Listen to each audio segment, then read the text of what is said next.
Hi there, I'm Corey. I'm with you guys in family 450 or 445. Sorry, it's in black and white. I don't know how to fix it because my brother was using my computer for school, so I'm not that tech savvy. I can't get it off. But let me pull up my notes here.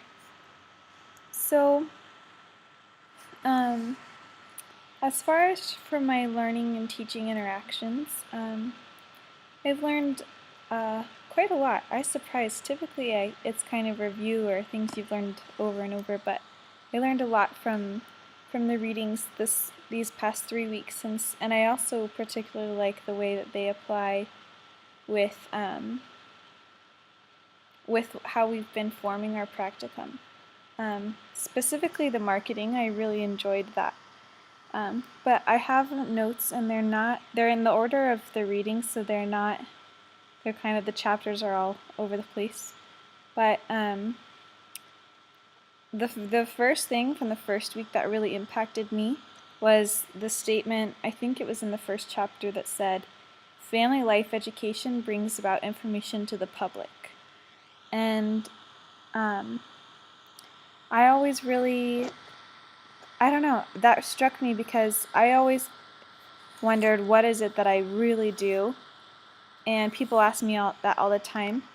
And I think that it's really true that a lot of people don't know about family life education.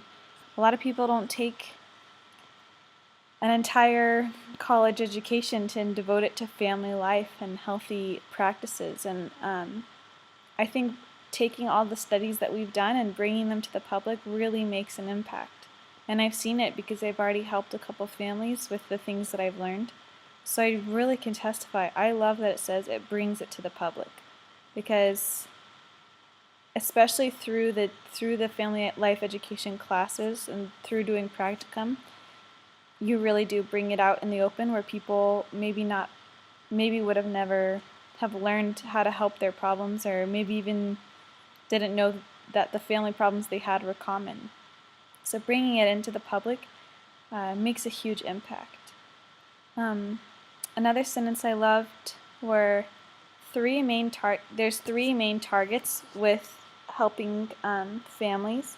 One is the individual, two, the couple, and three, the family. And I'd always struggled to figure out how to explain who we help, and those three main people really help, or three main targets: the individual, the couple, the family.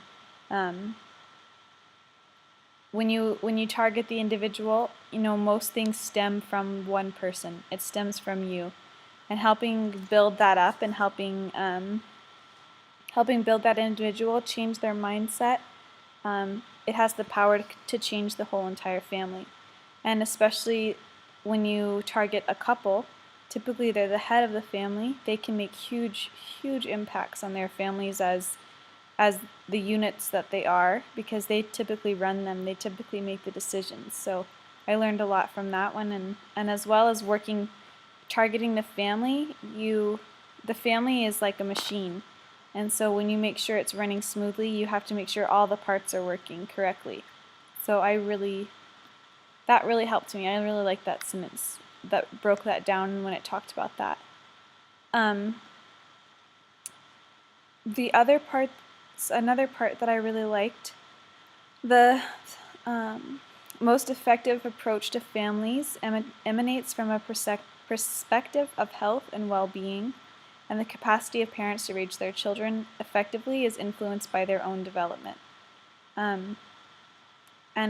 And how it talks about how child rearing and those techniques really are influenced by culture and community values.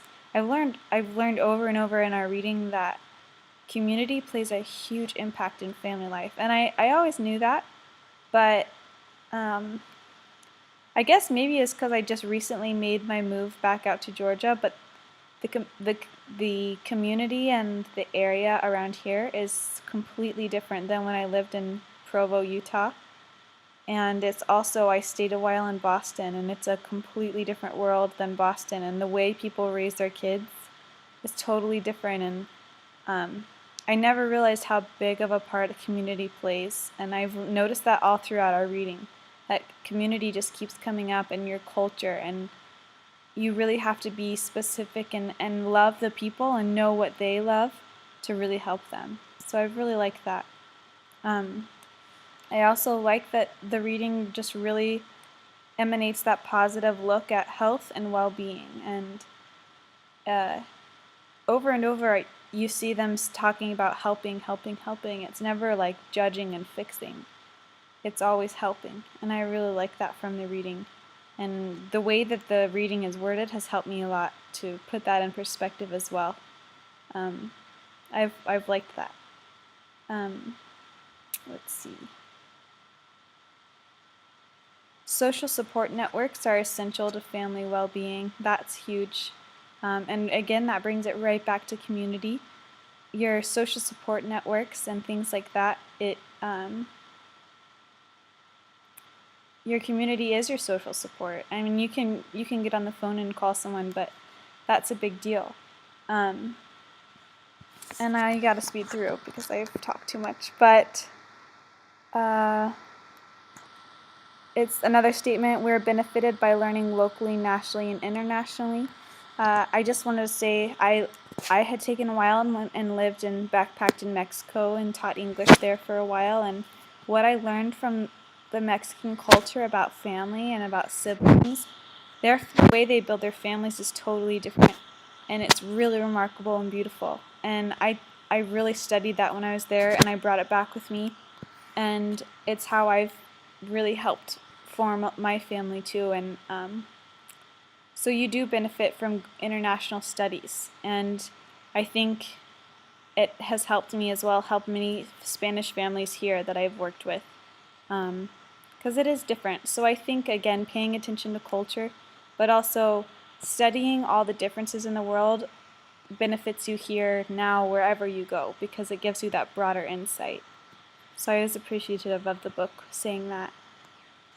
And I'm running out of time, so the last question: why is it so critical to be thorough in identifying the problem or need from your target audience? I think because it's a huge deal. If you just charge right down a road thinking you fixed the one problem and there's 15 other ones that are smaller, or maybe you think that one problem is one thing, but it's actually just a bunch of smaller problems, or it's something totally different, that's a big deal. So you need to make sure you identify it, you study it, so you can properly fix it, and you're not just wasting your time and wasting their time. So I'm at 8 minutes. Thanks so much for listening, and I hope I shared my insights.